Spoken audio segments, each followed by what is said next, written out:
عارفين لما حد يقول إنه رايح لدكتور نفسي واللي حواليه يبصوله بنظرة غريبة، كأنهم اكتشفوا إنه عنده حاجة غريبة أو عيب. طب هو ليه لما حد بيروح لدكتور قلب أو معدة الناس بتقوله ألف سلامة، لكن لما حد يقول إنه محتاج دعم نفسي نشوفه مجنون أو تعبان أو شخص ضعيف؟ المشكلة الحقيقية إن إحنا كبرنا في مجتمع بيشوف الصحة النفسية ضعف. كل بيحس أو بيتأثر أو بيتكلم عن مشاعره شخص مش قوي، فبقينا نخبي، نلبس وشوش مش بتاعتنا، نضحك قدام الناس وننهار لوحدنا. بس النتيجة مشاعر مكبوتة، توتر، قلق واكتئاب بيتراكم جوه من غير ما نواجه. كل ده عشان خايفين الناس تقول علينا مجانين أو مش طبيعيين أو حتى ناس ضعيفة.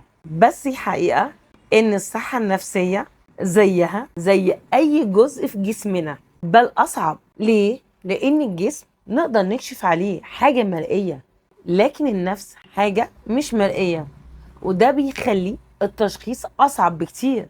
فبالتالي لازم لما نتعب نحتاج علاج، ولما نضغط نفسنا نحتاج نرتاح. مفيش فرق بين اللي بيروح لدكتور نفسي وبين اللي بيروح لدكتور باطنة أو قلب أو أي تشخيص آخر.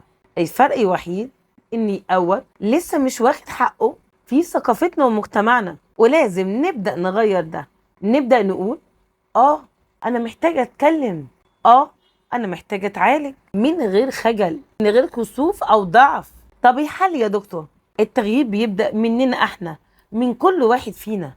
لما يسمع حد بيتكلم عن مشاكله النفسية ويختار يسمع بدل ما يحكم، ومن كل حد شايف إن عنده مشكلة ويقرر يطلب مساعدة، خلي بالك ده مش ضعف، دي شجاعة.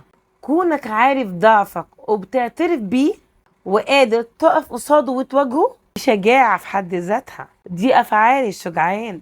ابدأ بنفسك، اتكلم، عبر، اسأل وافهم نفسك. ولو حد حواليك بيعاني ما تحكمش عليه، اقف جنبه وساعده. الخلاصة، الصحة النفسية مش عيب ولا ضعف ولا حاجة نخبيها، دي جزء مننا، ولو فضلنا نخبيها هتفضل وجع، لكن لما نواجهها نبدأ نعيش بجد. فالسؤال الحقيقي هنا، امتى هنبطل نعتبر الصحة النفسية وصمة عار؟ يمكن أول ما نبدأ نحكي عنها بصوت عالي زي ما بنحكي عن أي وجع تاني، نبدأ نتقبلها وتبقى في ثقافتنا. وقتها التعبير عن المشاعر مش ضعف ولا جنون. وبس كده، كان معاكم دكتورة أمل دانيال، دكتوراه في الصحة النفسية. سلام.